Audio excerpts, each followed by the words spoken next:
Hey there, I'm Sage Grayson, a former book editor turned life coach. I help ambitious career women edit their habits, routines, and mindsets to balance their happiness at work and home. I'm a life editor, and so are you. Today, we're going to talk about the book, The 5 Love Languages, or Why I Will Always Invade Your Personal Space. Let's go.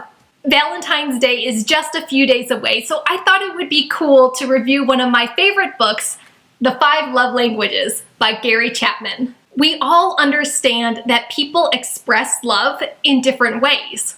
There might be the strong, silent types, and then those people who love wild, public displays of affection.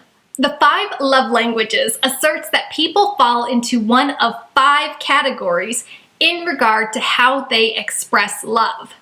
They are words of affirmation, such as saying, I love you, or I appreciate you.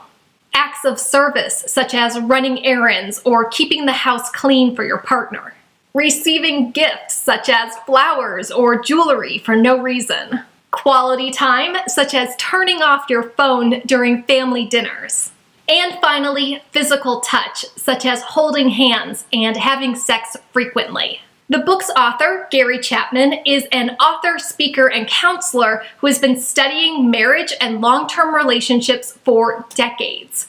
The 5 Love Languages comes from his direct observations of couples and what keeps them together and what drives them apart. Basically, if you're not speaking your partner's love language, then he or she won't understand that you're trying to show love.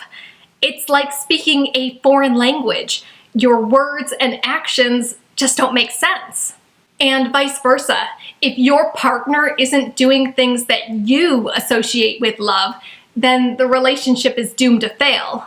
Or at the very least, you'll have tons of arguments and misunderstandings. So what's the solution? Take the quiz in the book and find out your love language and have your partner do the same. Then do those things that your partner recognizes as loving actions and clearly tell your partner how you want him or her to express love to you. Now you're speaking the same love language. Here's what I liked about the book. The quiz was eye-opening, and it helped me understand why some of my past relationships were plagued with issues. My love language is physical touch. If you've ever met me in person, you totally get this because I am a big hugger. I expect my partner to hold my hand in public, sit on the couch and cuddle with me, and initiate sex. I don't care about fancy gifts or romantic poetry. If I'm not getting enough physical touch, then I feel neglected and unloved. You might think that both partners in a relationship need to have the same love language to be compatible, but that's just not true.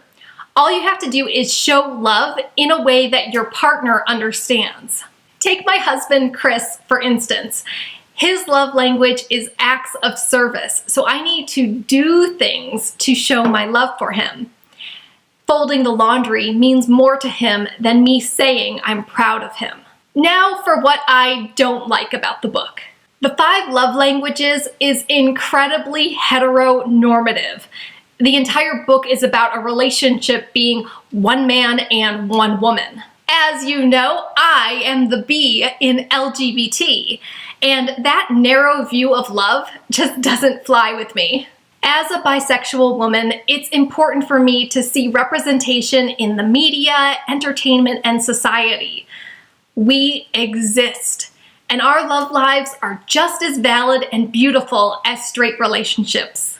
This could easily be updated for a future edition of the book by changing the quiz for him and quiz for her to quiz for partner 1 and quiz for partner 2. I highly recommend the 5 Love Languages. Take the time to get clear about what you want out of a relationship and how your partner can express love to you. Then be supportive and in return, show love in a way that he or she can understand.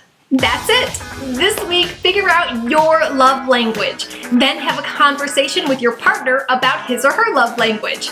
How can you deepen your relationship? By acknowledging your differences. If you like this video, please be sure to hit that subscribe button and follow me on YouTube.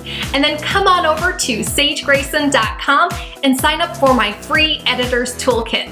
You'll get weekly updates from me, plus Sage advice that I only share in email. Thanks for watching. I'll see you soon.